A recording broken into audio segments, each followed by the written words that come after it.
दर्शक वृन्दहरु हामी यो फोटोलाई डीबी साइजको फोटो बनाउन गइरहेका छौं। हेर्नुस्, सुरुमा तपाई गुगल क्रोममा जानुस्। गुगल क्रोममा गइसकेपछि डीबी फोटो साइज भनेर लेख्नुस्। त्यति लेखिसकेपछि इमेजमा जानुस्। इमेजमा गइसकेपछि कुनै एउटा साइज चुज गर्नुस्। यो किनकि यो मैले चुज गर्दैछु, यो चाहिँ डीबी को लागि सुटेबल साइज हो है।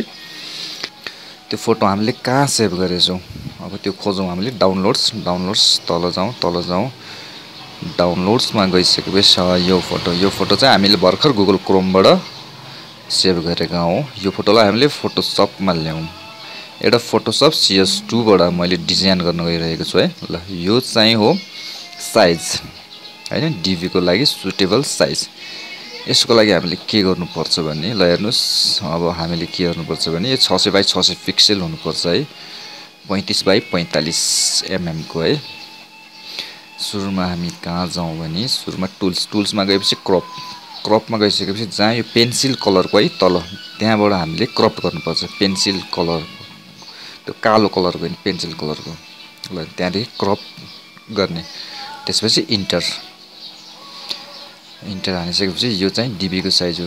यतिकै हुँदैन, यसको साइज इमेज साइजमा गएर रेजोल्युसन बढाइदिने। 300 400 500 सकेसम्म धेरै राख्ने है।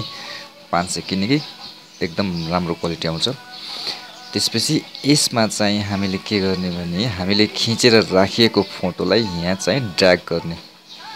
हेर्नुस्, माथि कपालको साइज, त्यसपछि आँखाको साइज र चिउँडोको साइज यति तीनटा मिल्नु पर्ने छ है। म भन्दै छु। ल त्यसमा रुलर लिएर हामीले चिउँडोको साइजमा लग्यौं। त्यसपछि फेरि अर्को रुलर ल्याउँ। त्यसपछि हामीले आँखाको साइजमा लगाउँ। त्यसपछि अर्को रुलर लिएर सिधा स्ट्रेट सिधा माथि कपालको साइज, आँखाको साइज र चिउँडोको साइज तीनटामा हामीले रुलर लगाउनु पर्छ है।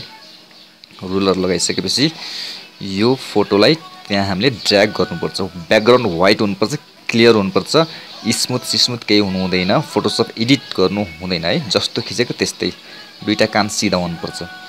यो फोटो एकदम इमेज साइज ठुलो भयो, त्यसकारण यसलाई हामीले सानो गराउनुपर्छ। धरीमा जाउँ। धरीमा गइसकेपछि शिफ्ट च्यापेर शिफ्ट च्यापी तान्ने। शिफ्ट च्याप्दै तान्नुपर्छ है।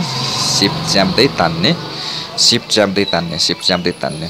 त्यसपछि हामीले मिलाउन सुरु गर्ने। जुन हामीले अघि एरो लगाएको थियौं नि, माथि टाउकोको भागमा एउटा रुलर लगाछौं, आँखाको भागमा रुलर, त्यसपछि चिउँडोको भागमा रुलर। त्यस्तै गरी हामीले मिलाउने। यो फोटोलाई मिलाउनु पर्छ। ल हेर्नुस्, मिलाउन गइरहेको छु। ल मिल्यो। ठक्क स्ट्रेट हुनुपर्छ है, स्ट्रेट। ल हेर्नुस्, ठ्याक्क नाकको बिन्दु र दुईटा आँखाको बीचबाट स्ट्रेट हुनुपर्ने छ। मैले मिलाउन गइरहेको छु। ल हेर्नुस्। ल तपाईहरुले पनि यस्तै गरी मिलाउन सक्नुहुनेछ है। फोटो मिलेन भने तपाईको रिजेक्ट हुन्छ है। तपाईको डीबी रिजेक्ट हुन्छ। सबभन्दा इम्पोर्टेन्ट भनेकै फोटो हो। फोटो भयो भने बल्ल सिलेक्ट हुन्छ। अरु भन्ने कुरा त्यस्तै हो। पछि परेपछि अप्ठ्यारो हुन सक्छ हैन। अरु डकुमेन्ट्सहरु यताउता भएन भने, तर चाहिँ मेन प्रमुख कुरा भनेको फोटो हो। फोटो मिलेन भने तपाईको डीबी मा रिजेक्ट हुन सक्छ। ल हेर्नुस्, सब ठीक छ है। चिउँडोको भागमा चिउँडो छ, आँखाको भागमा आँखा छ, त्यसपछि माथि हेडको कर्नरमा ठिक्क छ है। ठिक्क छ।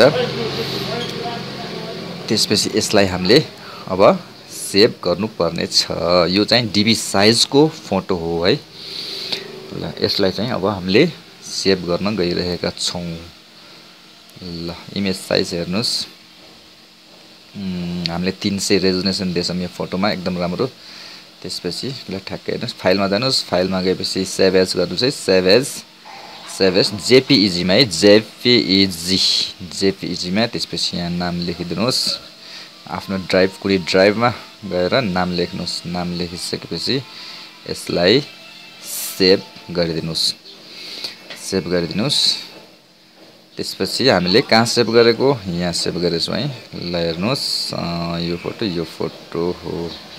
ल हेर्नुस्, यो चाहिँ एकदम सुटेबल फोटो हो डीबी को लागि। एकदम राम्रो सुटेबल फोटो है। यसको इमेज साइज पनि हेर्नुस्। Image right click, image size हेर्नु ठिक्क छ र 137 KB। ल यही नै हो साथीहरु। हस्त धन्यवाद।